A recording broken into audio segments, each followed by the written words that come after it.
Hello mga ka-brothers, so na-try nyo na bang talunin ang Adarma o nahihirapan pa rin kayong patayin ito? At the same time, napapatayin nyo ba ang Turk? O nahihirapan din kayong patayin yung party riff lang ng Turk?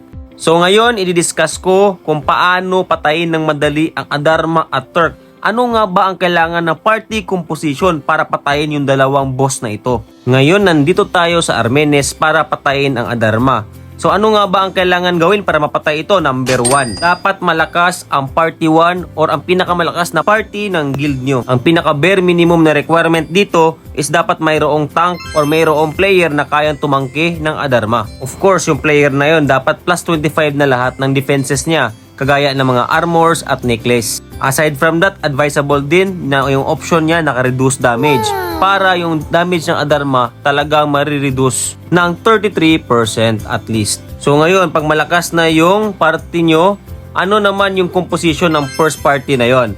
So basically, ang party na yon ay dapat mayroong isang priest. Ang priest na ito ay dapat may obligation skill. Ito ang active skill ng isang priest na nakukuha sa pamamagitan ng active skill book.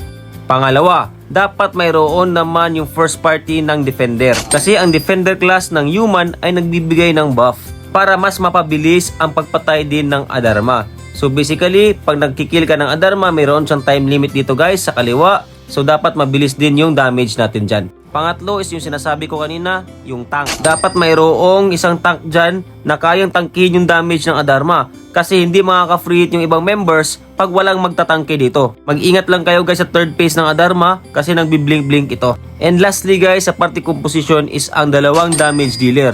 So itong dalawang damage dealer na to ay walang specific class, basta malakas. Yung accessories at ang weapon ay naka plus 25 dapat. So yun ang isang party composition na malakas guys. Hanggat maaari, mayroong mythic mount ang tangke. Kasi yung mythic mount nagpo-provide ng 30% damage reduction.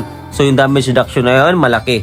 So another tip guys, para matapos talaga yung Adarma, tignan nyo sa kaliwa, 27/30. So dapat ang members na mag-attend sa guild nyo ay lalagpas ng 25 para sure ball talaga yung Adarma.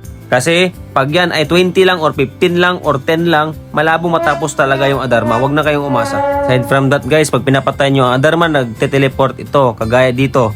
So basically, huwag kayo mag-AFK guys pag Adarma ang pinapatay nyo. Kasi sa third phase niya, nagte-teleport yan palagi. Ang next ko naman i-discuss is yung pagpatay ng party riff ng Turk. Ano nga ba yung kailangan dito? So basically guys, ang kailangan nyo lang dito, isang tangking kayang tumangke ng damage ng Turk. Kahit hindi pa ito plus 25 armor, pero mayroon naman siyang pure weakness stats. So pwede na yon. Ang CP requirement naman ng tangke na ito will range from 250 to 260k CP at least. Naka pure beat at least naman yung armor naka plus 22. So yan lang yung mga minimum natin na requirements para sa tangke sa Turk mga ka-brothers. Kasi mayroon tayong support. Ang support natin dito ay isang priest na may obligation ulit. So ang trabaho lang ng priest na ito is mag-heal ng tangke. Aside from that, pwede na rin niyang i-heal yung mga ka-party na low yung HP. Aside sa priest, mayroon din tayong defender ulit. So ang defender naman magbabuff ng dalawang damage dealer and at the same time, yung tangke na rin kasi malakas yung tatangke dyan. Mabuboost yung damage nila. So sa dalawa naman is, pwede kayo mag-secure ng another healer pa sa pang-apat.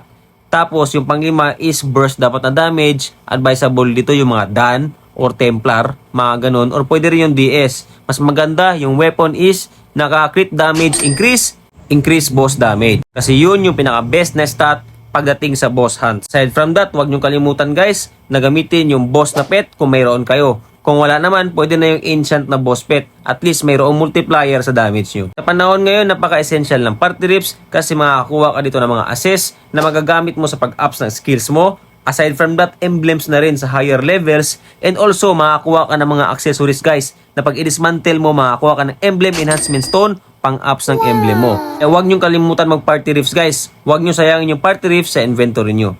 Yun lang para sa guide ko na ito. Sana mapatay na yung Adarma bilang isang guild at syempre yung Turk bilang isang party. Good luck sa inyo mga ka-brothers. Thank you for watching.